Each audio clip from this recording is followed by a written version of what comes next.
हाथी और चतुर खरगोश की कहानी। सिम्बा नाम का एक विशाल हाथी अपने झुंड का मुखिया था और जंगल में सबके साथ रहता था। एक बार अकाल पड़ने के कारण जब सब तालाब सूख गए तो हाथियों ने मिलकर अपने मुखिया से कहा कि अपने प्राणों की रक्षा के लिए उन्हें किसी बड़े तालाब की ओर चलना चाहिए।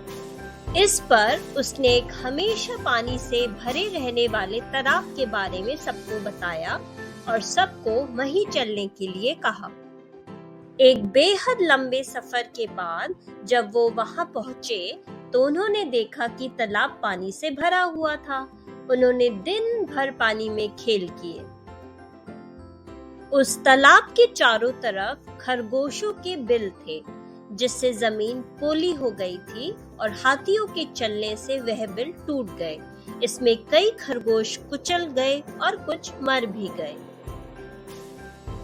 हाथियों के जाने के बाद बचे हुए घायल खरगोशों ने एक बैठक की और सोचा कि आसपास कोई और तालाब न होने के कारण अब हाथी रोज यहीं आएंगे, जिससे जल्द ही सब खरगोशों का खात्मा हो जाएगा। एक खरगोश ने निराश होकर कहा, अब हमें इस जगह को छोड़ देना चाहिए ताकि जान बच सके। लेकिन बाकियों ने कहा, हम अपने पूर्वजों के स्थान को नहीं छोड़ सकते।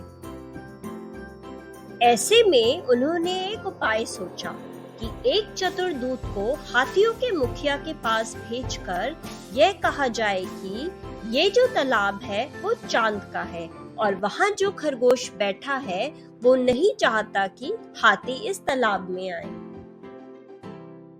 इसके बाद लमकरण नाम के खरगोश को दूत बनाकर भेजा गया, जो तालाब के समीप एक ऊंचे टीले पर बैठ गया। जब हाथियों का झुंड वहां से गुजरा तो उसने वही बात सब हाथियों को बताई। हाथियों के मुखिया के पूछने पर उसने कहा, मैं चांद में रहता हूँ और चंद्र भगवान के कहने पर तुम्हें ये बताने आया हूँ। मुखिया ने फिर पूछा कि चंद्र भगवान इस समय कहाँ है? खरगोश ने कहा, वह इस समय इस तालाब में ही है।